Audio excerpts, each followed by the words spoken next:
یقیناً محرم الحرام کا مہینہ اسلامی کیلنڈر کا پہلا مہینہ ہے اور اسے بڑی فضیلت و اہمیت حاصل ہے۔ السلام علیکم دوستو، آج کی اس ویڈیو میں آپ سے محرم الحرام کے بارے میں بات کروں گی کہ اس مہینے کی کیا فضیلت ہے۔ اسلامی سال کا پہلا مہینہ محرم الحرام ہے۔ یہ مہینہ ان 4 حرمت والے مہینوں میں سے ایک ہے جن کا ذکر قرآن مجید میں آیا ہے۔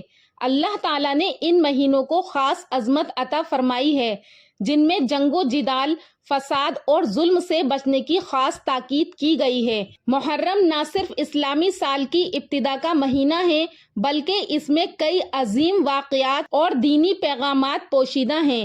اللہ تعالیٰ قرآن مجید میں ارشاد فرماتا ہے، سورہ توبہ آیت نمبر 36، اس کا ترجمہ یہ ہے کہ بے شک مہینوں کی گنتی اللہ کے نزدیک 12 ہے، جس دن سے اس نے آسمانوں اور زمین کو پیدا فرمایا۔ ان میں سے 4 مہینے حرمت والے ہیں اور ان 4 مہینوں میں محرم بھی شامل ہے۔ محرم اسلامی تقویم کا پہلا مہینہ ہے، اسے محرم الحرام بھی کہتے ہیں۔ اسلام سے پہلے بھی اس مہینے کو انتہائی قابل احترام سمجھا جاتا تھا۔ اسلام نے یہ احترام جاری رکھا۔ اس مہینے میں جنگ و جدل ممنوع ہے، اسی حرمت کی وجہ سے اسے محرم کہتے ہیں۔ اس مہینے سے نئے سال کا آغاز ہوتا ہے۔ حضرت ابو ہریرہ رضی اللہ تعالیٰ عنہ سے روایت ہے کہ رسول اللہ صلی اللہ علیہ وسلم نے فرمایا، افضل الصیام بعد رمضان شہر اللہ المحرم۔ یہ صحیح مسلم کی حدیث ہے۔ اس کا ترجمہ یہ ہے کہ رمضان کے بعد سب سے افضل روزے اللہ کے مہینے محرم کے روزے ہیں۔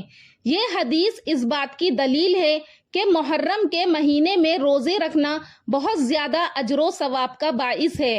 محرم کی 10ویں تاریخ کو یوم عاشورہ کہا جاتا ہے۔ اس دن کو اسلامی تاریخ میں بڑی اہمیت حاصل ہے۔ محرم کی 10 تاریخ کو کربلا کے میدان میں نواسۂ رسول حضرت حسین رضی اللہ تعالیٰ عنہ نے اپنے اہل بیت کے ساتھ عظیم قربانی پیش کی۔ ظلم کے خلاف ڈٹ جانا، حق پر قائم رہنا اور صبر و استقامت کا جو درس انہوں نے دیا وہ رہتی دنیا تک مسلمانوں کے لیے مشعل راہ ہے۔ محرم کے مہینے میں کچھ مسنون اعمال ہیں جو کہ ہمیں کرنا چاہیے، جیسا کہ روزہ رکھنا، توبہ استغفار کرنا، شہدائے کربلا کو خراج عقیدت پیش کرنا اور ذکر و اذکار کرنا، اللہ کا ذکر، درود شریف اور نفل عبادت کا اہتمام کرنا چاہیے۔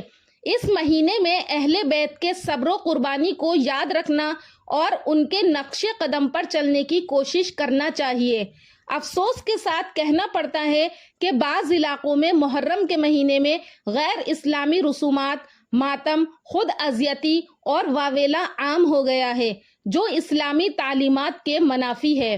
اسلام ہمیں صبر، دعا، ذکر اور اصلاح نفس کا درس دیتا ہے، نہ کہ رونے پیٹنے اور جسمانی تکلیف دینے کا۔ محرم الحرام کا مہینہ ہمیں بہت سے درس دیتا ہے۔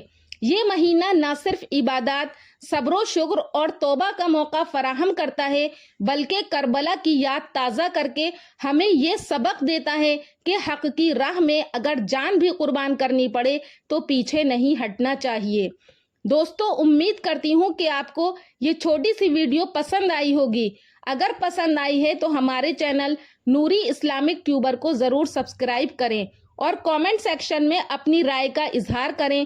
انشاءاللہ پھر ملاقات کروں گی ایک اور اچھے ٹاپک کے ساتھ اگلی ویڈیو میں۔ تب تک کے لیے اللہ حافظ۔